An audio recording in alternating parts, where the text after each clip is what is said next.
Halo jemaat Tuhan semuanya, hari ini saya bersyukur kepada Bapa di surga karena boleh bersama-sama membagikan renungan pada hari ini untuk kita semuanya. Saya selalu berdoa Bapak Ibu Saudara semuanya dalam keadaan sehat, dalam keadaan semangat, dan juga selalu dalam anugerah Tuhan, ya. Dan hari ini kita akan merenungkan kebenaran firman Tuhan kembali, dan saya mengajak kita semuanya untuk berdoa. Mari kita berdoa.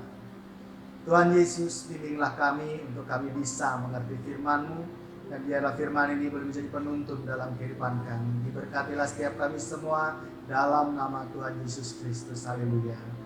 Amin. Ya, Bapak Ibu Saudara, rangkaian ayat yang saya bacakan atau yang saya sampaikan kepada kita semuanya adalah rangkaian dari ayat-ayat sebelumnya, ya, terkait dengan pribadi Tuhan Yesus Kristus. Hari ini saya akan menyampaikan tentang tema dua sudut pandang yang berbeda. Artinya ini adalah sudut pandang penilaian terhadap seseorang.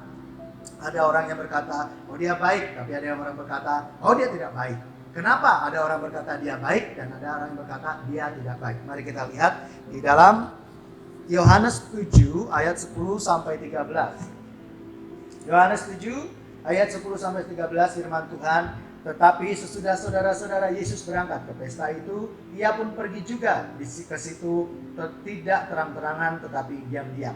Kalau Bapak Ibu Saudara masih ingat dengan apa yang sudah saya sampaikan, ya, terkait dengan kacamata dunia kemarin, ya, Yesus waktu ditantang, dia tidak tertantang dengan dunia untuk menyombongkan dirinya, ya, walaupun dia datang di tempat pesta waktu itu, tapi dia tidak menyombongkan diri, dia tetap datang tapi diam-diam, ya.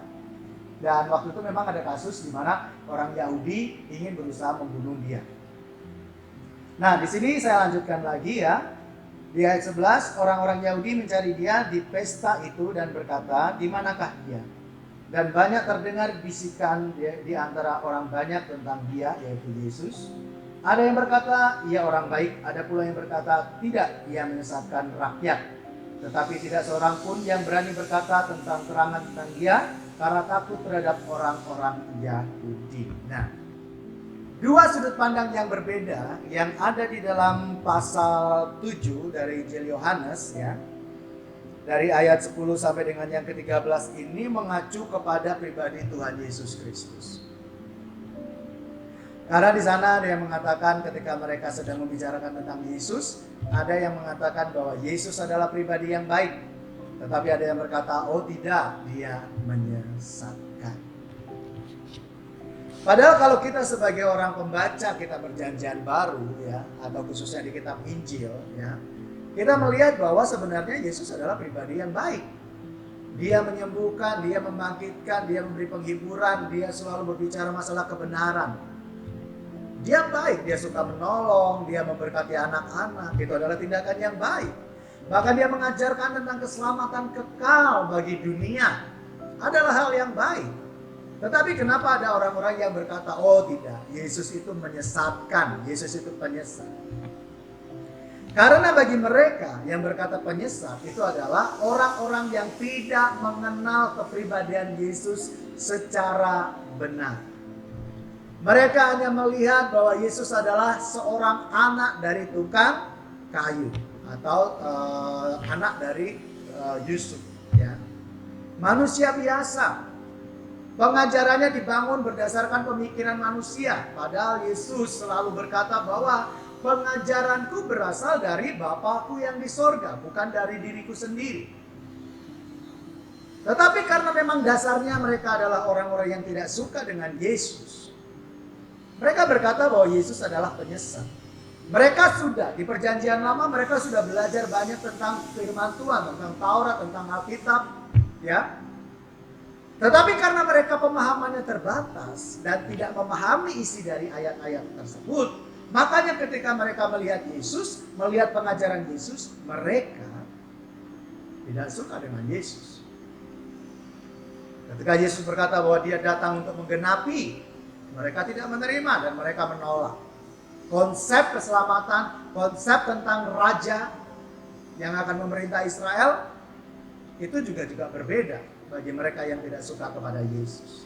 Jadi di sini ada dua sudut pandang yang berbeda tentang pribadi Yesus. Ada yang berkata Yesus baik, ada yang berkata Yesus penyesat. Tetapi menjadi pertanyaan, apakah Yesus akhirnya menarik diri dari dua pandangan yang berbeda tersebut? Tidak. Yesus tetap menjalankan semua rencana Bapaknya di sorga dengan sempurna. Bahkan sampai di kayu salib. Dan dia bangkit kembali dari kematian.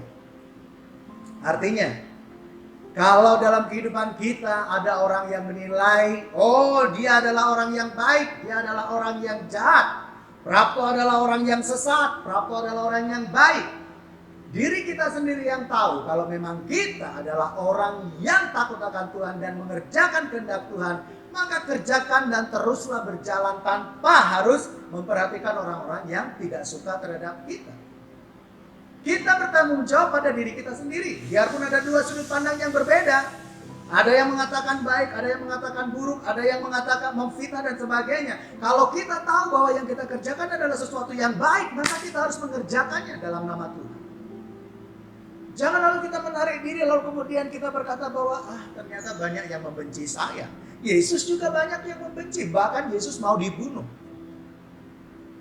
Tapi Yesus tahu bahwa dia harus menggenapkan rencana Bapa di sorga. Dia tidak akan pedulikan orang-orang yang membenci dia. Dia fokus kepada Bapa di sorga. Dia taat kepada Bapaknya. Dan menjadi contoh buat kita semua. Jadi dalam kehidupan kita, mungkin kita di tempat kerja, mungkin kita bertetangga, mungkin kita di tempat pelayanan dan sebagainya. Kalau ada orang-orang yang berkata bahwa oh ternyata Prapto dalam pelayanan gak bagus, di kantor gak bagus, kita bekerja gak bagus. Tapi faktanya saya tahu bahwa saya mengerjakan yang baik, maka saya harus tetap mengerjakan itu semuanya. Sama dengan Bapak Ibu Saudara semua. Kalau kita tahu tanggung jawab kita dan kita memang melakukan itu demi nama Tuhan dan baik dalam kemuliaan nama Tuhan, maka kita harus mengerjakan itu semuanya. Jangan menarik diri karena omongan negatif dari orang lain. Jadi kita tidak akan bisa menghindar dari dua sudut pandang yang berbeda ini. Kalau ada orang yang memandang kita baik, jadikanlah itu semangat. Tapi kalau ada orang yang menilai kita buruk, jangan perhatikan atau abaikan. Sebab orang-orang yang demikian ini tidak akan memberikan satu motivasi yang baik dalam kehidupan kita. Ya, jadi tetap semangat, bekerjalah dalam takut akan Tuhan. Berikanlah segala sesuatu yang baik bagi Tuhan. Maka Tuhan akan memberkati kita semua. Mari kita berdoa. Tuhan Yesus, berkatilah kami semuanya yang hari ini boleh merenungkan firman-Mu. Ajari kami untuk menjadi diri kami sendiri Tuhan. Walaupun banyak orang menilai kami dengan penilaian negatif, tapi ajarlah kami seperti Tuhan Yesus yang terus mengerjakan pekerjaan-pekerjaan yang baik bagi nama Bapa di sorga. Walaupun kami saat ini ada yang merasa terintimidasi karena omongan orang yang negatif terhadap kami, hamba berdoa dalam nama Yesus Engkau membangkitkan semangat mereka semua Tuhan. Engkau memunculkan keyakinan diri mereka bahwa Tuhan menyertai mereka. Dan kalau ada pribadi yang saat ini ketika melakukan kehendak-Mu, tapi mereka mengalami tertekan karena orang-orang di sekitar yang tidak suka terhadap mereka, maka Engkau dari surga memberkati mereka juga Tuhan, di dalam nama Yesus Kristus. Terima kasih Tuhan, biarlah renungan ini boleh menjadi panutan dalam kehidupan kami, tuntunan dalam kehidupan kami, untuk kami sebagai pribadi yang bisa dinilai dari sudut pandang yang berbeda oleh orang-orang di sekitar kami, tetap mengerjakan yang baik bagi kemuliaan Tuhan. Terima kasih Roh Kudus, berkati kami semua di dalam nama Yesus. Haleluya. Amin.